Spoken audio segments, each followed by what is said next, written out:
We all know how the saying goes, better late than never, but what the hell did we just watch? You are Locked On Wolfpack, your daily podcast on the NC State Wolfpack, part of the Locked On Podcast Network, your team every day.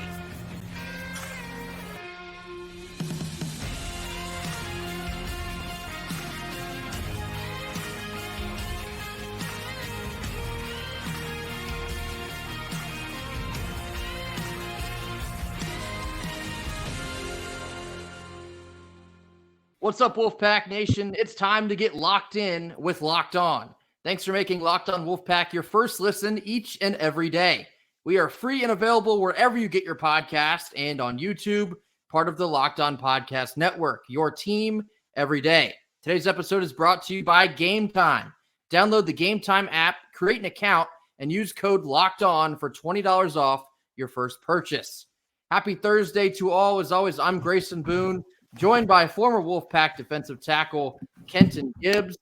Somehow, some way, Kevin Keatts and the NC State men's basketball team earned themselves maybe ice cream. I don't know if they deserve like 2 scoops. Maybe some oddly flavored ice cream, because Kenton, what just happened? What in the world just happened in South Bend, Indiana?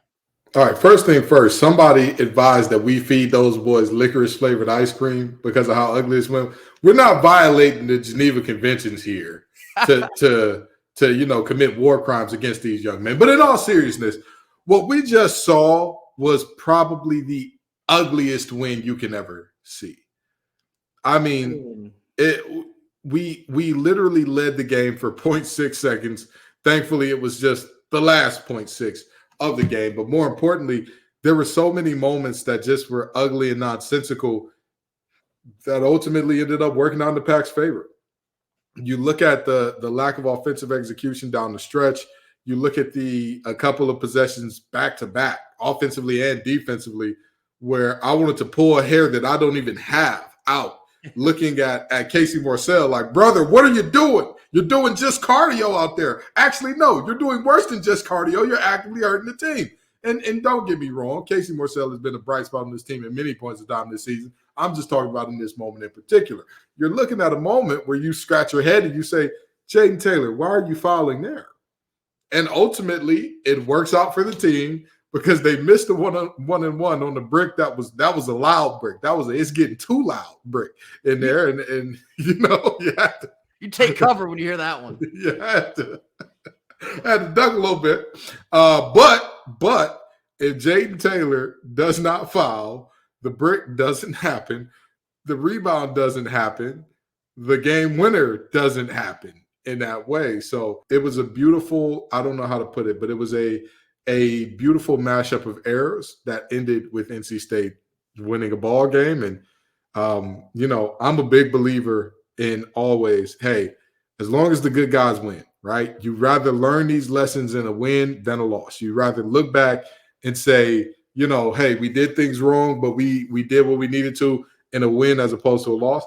And I'll say this in my last thing before I hand it back to you.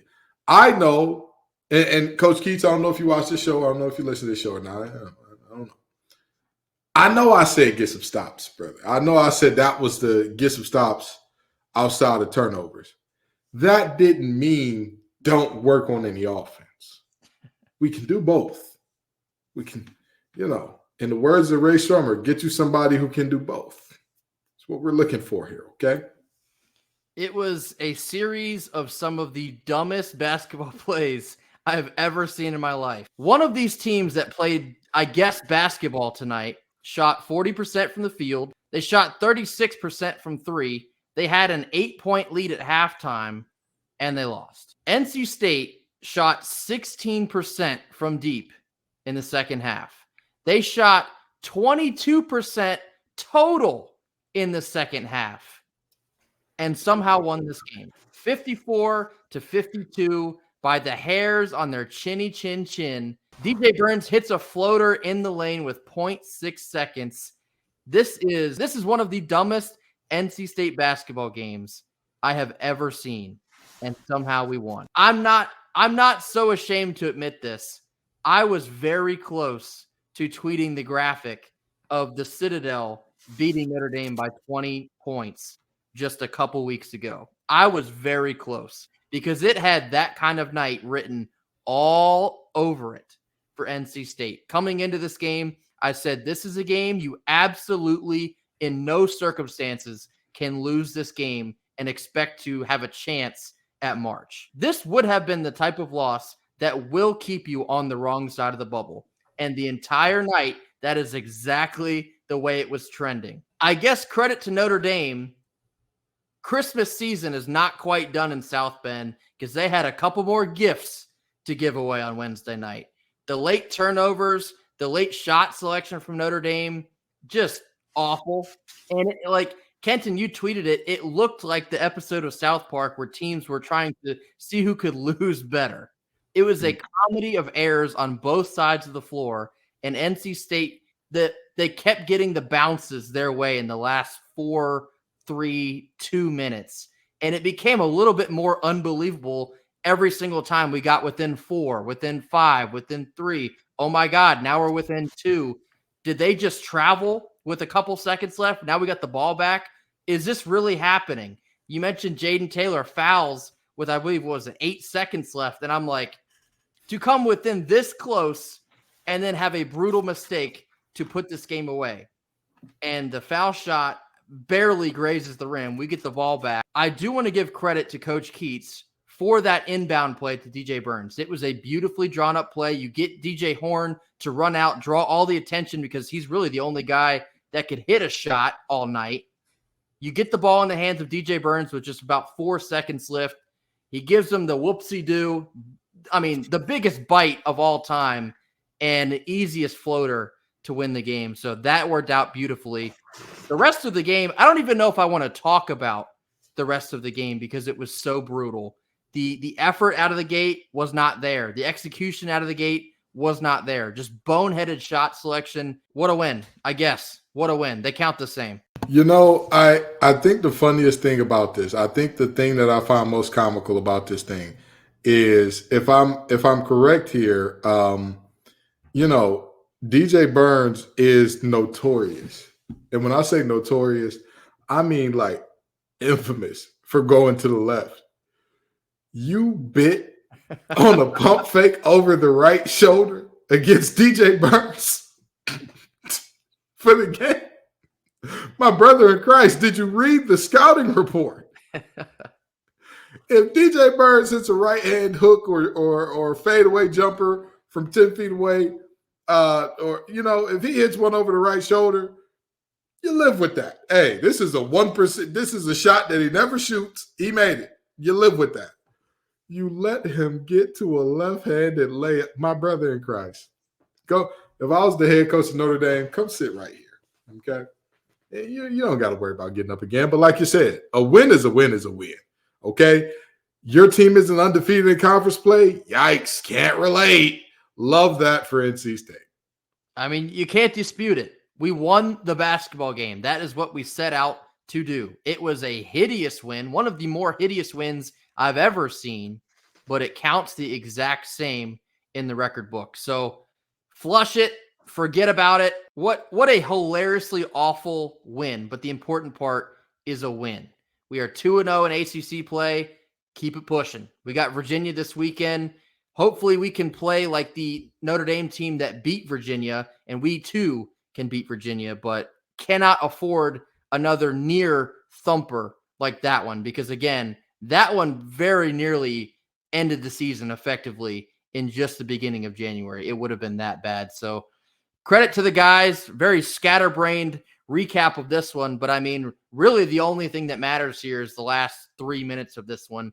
Found a way to win. We'll take it. We'll move on. How about some ice cream? Up next, we're going to talk about Shyheim Battle's decision and how this impacts the defense moving into 2024 after a quick word from our sponsors. Our first sponsor of our Thursday show is Gametime. You shouldn't have to worry when you're buying tickets to your next big event. Gametime is the fastest and easiest way to buy tickets for all of the sports, music, comedy, and theater events near you. With killer last-minute deals, all-in prices, views from your seat, and their best price guarantee, Gametime takes the guesswork out of buying tickets. With the college football season now come and gone, college basketball is now fully in the forefront of all of our minds, especially after whatever we just watched in South Bend on Wednesday evening. So if you're looking for NC State basketball tickets, get over to Gametime. You can see the view from your seat before you buy, so you know exactly what to expect upon arrival. They're all-in prices. Show your total upfront so you know you're getting a great deal before you check out, and you can buy tickets in just seconds with only a number of taps. Gametime has deals on tickets right up to the start of the event and even an hour after it starts. It is the place to find deals on last-minute seats. So take the guesswork out of buying tickets with Gametime. Download the Gametime app, create an account, and use code LOCKEDON for $20 off your first purchase. Terms apply. And again, create an account and use redeem code LOCKEDON, LOCKEDON, for $20 off your first purchase. Download Gametime today. Last-minute tickets, lowest price, guaranteed.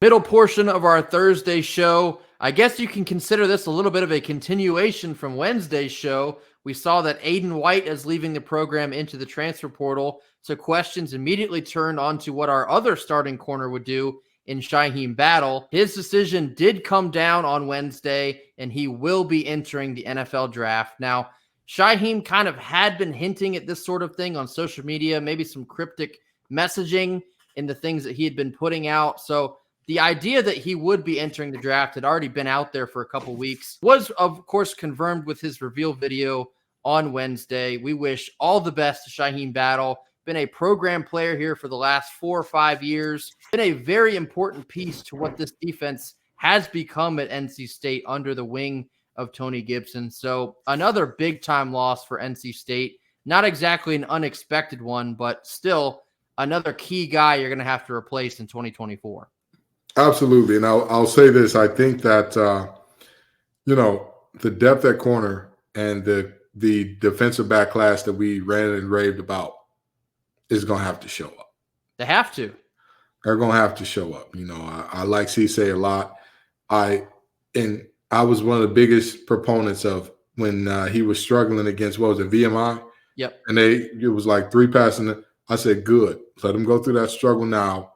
Let him, kind of get that little knock on like, hey, this is what it feels like to have those big plays made on you and all that. So he would be more confident going forward. So he would understand sometimes you get mossed and the sun comes out the next play. You know what I mean? And not only him, but multiple guys who didn't see a ton of snaps this year are going to be asked to step up. Some of these transfers that are coming in, Cooley and Coley, what you got? What you got? We can use it right away. Hinton, Taronte Hinton on the roster last year, played sparingly. You're going to be asked to probably play a bigger role here. Their snaps available. The both corner spots, I believe, are wide open. At this point in time, I wouldn't feel comfortable naming anybody a permanent starter at any of our corner positions. And so, it's going to be some great competition there. And may the best dog win, man. May the guy who is going to make the most plays, may the guy who is going to keep the ball out of receivers' hands better than everybody else be the guy that gets it. You look at guys like Zach Myers and Damon Fagan as well. Of course, I think they're probably trending more toward like a nickel or safety type position. But yeah, I mean, you said it perfectly. The cornerback position in 2024 right now is wide open. It is absolutely wide open. And I do know I believe we're hosting a visit for a corner from Villanova this week. If he seems like he could be a good fit in this team, you got to make every effort to land that guy because, again, in such a short amount of time, and in fact, on consecutive days, you lose your 2 starting corners. So you have very impactful snaps to fill for 2024. The developmental guys have to take a big step coming into next year. You have to see massive growth in a short amount of time to keep this thing moving in the secondary because, again, the secondary has grown to be such a surprising strength in a sense for this defense after years of mediocrity, if we're being quite honest about it, to see guys like Aiden White and Shyheim Battle and Tanner Ingle and Tyler Baker Williams come through And it provides such a level of comfort that we haven't had in such a long time. Now you look at, now that cycle of guys is now come and gone. The next cycle of guys has to come and make names for themselves. So I am excited for this next wave to come in and really see what they got under the hood. Maybe it's transfers, maybe it's incoming freshmen, maybe it's rising sophomores, big time snaps to cover up in that secondary for next season. And at the end of the day, this is going to be a situation where our safety room, which is much more experienced, or not our safety room, but our safety position, which is much more experienced, is going to have to kind of guide those guys and show them the ins and outs of things and how to do things. Because at the end of the day, next year is going to be a huge year. There are people that were saying that this year was a rebuilding year. Okay, now, if you get 9 in rebuilding, what do you do when it's built? Yep. Come on now. We need to see. So this is going to be a really big time year. And I know the criticism of Dave Doran. I know they're legit. There are lots of legitimate ones. There are some unfair ones. I get it. But next year is going to be a big time year for the program. And this defensive backfield is going to have to show up in Charlotte in a big way. I would not go as far as to say that Aiden White is to corner what Peyton Wilson was to linebacker. But what I will say is same thing that I've said multiple times, the same thing that I stand on. Most underrated corner in the country by a mile. And so replacing them is going to be no easy task.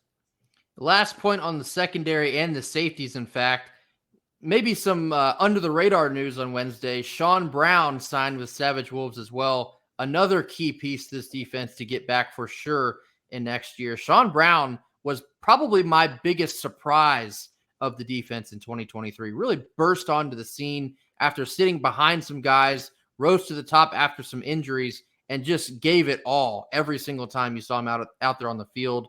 Some whispers of him potentially moving to linebacker next year, and that speaks to the type of athlete and the type of versatility that Shawn Brown has. So super crucial to get him back locked in for 2024. Just wanted to make sure that gets known as well. Up next, we're going to close out our Thursday show. Women's basketball has a big-time matchup on Thursday evening. We're going to tell you what to look out for after a quick word from our sponsors. Second sponsor of the day is FanDuel. The NFL regular season is wrapping up, but there's still time to get in on the action with FanDuel, America's #1 sportsbook. Right now, new customers can get $150 back in bonus bets guaranteed when you place just a $5 bet. That's right, $150 in bonus bets, win or lose. The app is super easy to use, and there's a wide range of betting options, including same-game parlays, finding bets in the new Explore tab, making a parlay in the Parlay Hub, and more. Visit FanDuel.com/lockedon and make your first bet a layup, maybe some NC State basketball betting in your very near future. Get over to FanDuel, the official partner of the NFL. Last couple minutes of our Thursday show. Wanted to round it out with a women's basketball preview of tonight's matchup. Women's Hoops has a ranked matchup in Reynolds tonight against the 22nd ranked Florida State Seminoles. They are coming in a very strong team, one of the tougher tests so far. And NC State basketball has played some tough teams.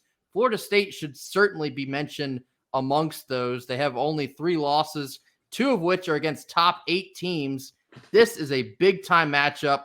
Kenton, we were just discussing a little bit off air about Taniyah Ladson. What kind of bag is she bringing into Reynolds Coliseum on Thursday evening?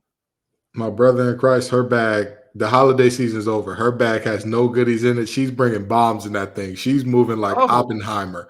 Let me let you in on a little secret here, okay? They have played 2 conference games. Grayson, do you want to guess how much she's averaging in those conference games? I'm going to go with like 24, 25. 30 apiece. Do you want to know what her field goal percentage is in those games? If she's putting up 30, it's got to be something efficient. I'm going to say like 50%. Yes, 50% exactly. Do you know what she's shooting from 3? I'll say something in the 40s.